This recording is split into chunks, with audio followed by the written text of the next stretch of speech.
9월 2일입니다. 오늘은 수요일입니다. 창세기 37장 18절에서 36절까지입니다. 18절부터 19절까지만 보겠습니다. 요셉이 그들에게 가까이 오기 전에 그들이 요셉을 멀리서 보고 죽이기를 꾀하여 서로 이르되 꿈꾸는 자가 오도다. 저는 이 18절 19절을 보면서 내가 18절에 요셉이 돼야지 19절에 요셉의 형제가 되면 안 되겠다. 또 욥기를 보면서도 고생할 망정 욥이 돼야 되지 욥의 세 친구가 되면 안 되겠다. 그런 결심을 합니다. 요셉은 정말 지금 100km 250리길 걸어서 17살 어린 나이에 아버지 심부름을 하러 형님들께 오는데, 형님들은 그 아버지의 편에 또 꿈 이런 것 때문에 죽이기를 꾀한다. 이게 그냥 말로 죽이겠다는 게 아니라 실제로 죽이려는 거예요. 실제로 살인의 마음을 갖습니다. 그러니까 가인이 아벨을 죽였던 그 저주의 피가, 야곱과 에서 사이 흘렀던 그 증오의 피가 또 역시 가면 흐르는 모습을 볼 수가 있습니다. 참 안타깝지요. 그러면서 20절, 자 그를 죽여 한 구덩이에 던지고 우리가 말하기를 악한 짐승이 그를 잡아먹었다 하자. 그의 꿈이 어떻게 되는지 우리가 볼 것이니라 하는지라. 이게 요셉에 대한 미움 같지만 실제는 하나님에 대한 대적입니다.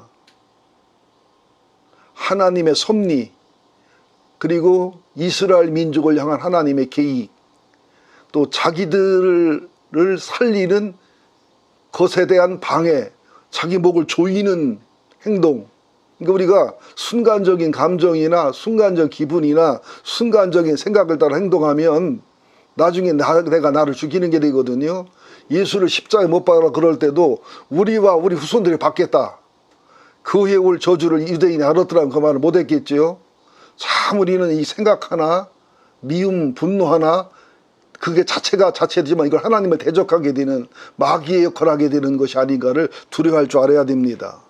근데 그래 큰형은 큰형이지요. 21절 루벤이 듣고 요셉을 그들의 손에서 구원하려 하여 이르되 우리가 그의 생명을 해하지 말자.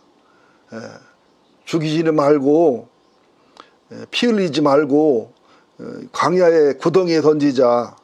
우리가 형제를 죽여서 줄 일이 뭐가 있냐. 근데 이것도 임시방편이죠. 웅덩이가 물이 있는 웅덩이가 있고 물이 없는 웅덩이가 있습니다. 만약에 물이 있는 웅덩이면은 요셉은 바로 이제 물에 빠져 죽는 거고, 물이 없는 웅덩이면 이제 시간이 걸려 죽는 거고, 어쨌든 죽는 거지요.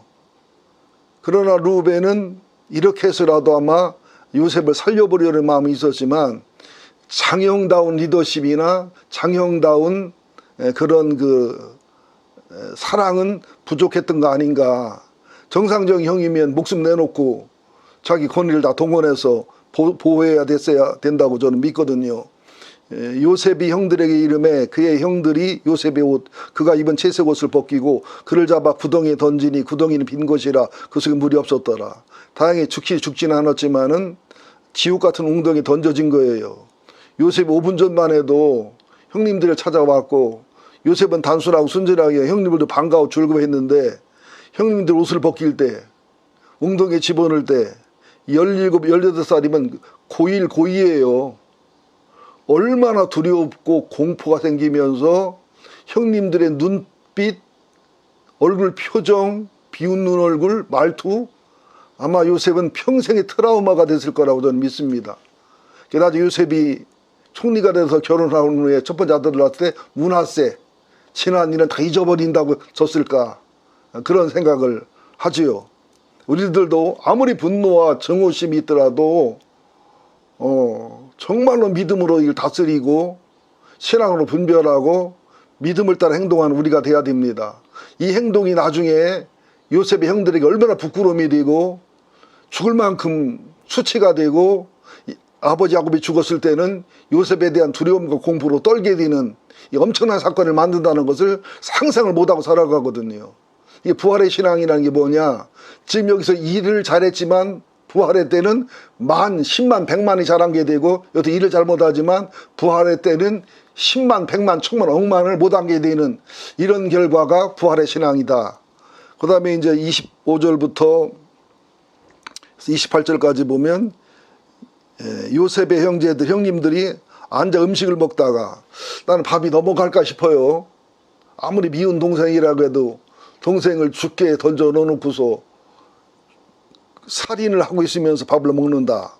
근데 이스마엘 사람들 또는 미디안 사람들 했는데, 뭐 이스마엘과 미디안은 같은 종족은 아니지만 같은 지역에 도는 사람이기 때문에 통상 이렇게 그 사막의 무역상들 이렇게 불렀기 때문에요. 이스마엘 사람이라든 또는 미디안 사람이라든 뭐 틀린 말은 아닙니다. 유다가 이제 말합니다. 자기 형제에게 이르되 우리가 동생을 죽이고 그의 피를 덮어두들 무엇이 유익할까. 이것도 유다가 동생을 죽게 두느니 노예라도 파는 게 낫겠다 판단할 수도 있고, 또 하나는 죽게 두느니 파는 게 이게 아니냐 이럴 수도 있고, 그렇지만 저는 첫 번째로 봅니다. 그래서 뭐 노예로 파는 것은 이제 뭐 죽는 것보다 더 비참할 수도 있고, 이거 드러날 일 없으니까 합의가 돼서 요셉을 은이십에 당시 그 히브리인들 세계에서는 15살부터 60살까지 장정 노예 한 사람의 돈이거든요. 그 갑이거든요. 그걸 받고 팔지요. 그래서 이것도 하나님의 섭리 속에 이제 요셉이 부잣집 아들 기한 아들이 애굽으로 상상도 못한 것 종으로 내려가지요. 그때 이제 29절부터 보면 르벤이 돌아와서 요셉이 없는 것을 보고 옷을 찢고 아이가 없다고 몸부림을 치고 우는 모습을 볼 수가 있습니다. 그래도 큰형이라 그래도 아버지의 마음이 있지 않나. 그리고서는 그들이 요셉의 옷을 가져다가 찢고 염소를 죽여서 피에 적시고, 그리고서는 채색 옷을 가지고 아버지한테 가지고 와서 우리가 중간에 이 채색 옷을 발견했는데 혹시 이거 요셉 거 아니냐고 완전한 증거가 되고 알리바이가 되는 거죠. 아버지를 알아보고서는 내 아들 옷이라고, 악한 짐승이를 잡아먹었다고, 요셉이 찢겼다고, 자기 옷을 찢고 굵은 혀를 동이고 오래도록 수십 년을 애곡해도 이 형님들이 얼마나 마음이 찔렸겠어요. 뭐 형제들 배반하는 게 아니라 나라면 형제들에게 맞아 죽는 한이 있더라도 아버지에게 나는 고백했을 것 같아요. 이런 일은. 그런데 10명의 형제가 어떻게 단합이 잘 되는지, 다른 비밀이면 이렇게 못 지켜졌을까 수십 년 동안. 그런데 죄진 비밀, 살인의 비밀이 악한 비밀이가 지켜지는 걸 볼 때 참 인간이 악해요. 우리가 하나님을 향해서도 단합의 바벨탑을 쌓는 것처럼, 황제를 향해서도 이게 모함하는 무리들이 한 마음이 돼서 대적하는 것처럼 인간의 모습이 참 이렇다. 근데 이때 이 모습이 얼마나 이들의 수치가 되고 두려움이 되고 공포가 되는지는 이때는 상상을 못했을 거라는 거죠. 야곱이 뭐 자녀들의 의로 부인의 의로를 받지 않고 슬퍼서 음부 지옥으로 내려가는 것처럼 그렇게 울며 지내도 어느 하나 힌트를 주거나 어느 하나 아버지를 위로하지 않는 이 잔인한 모습을 봅니다. 여기서 야곱이 아버지를 속이고 형님을 속이고 평생 속임에 살았던 라반에게 속임을 받는 것은 아무것도 아닌 아들의 속임받는 죄값을 치른다.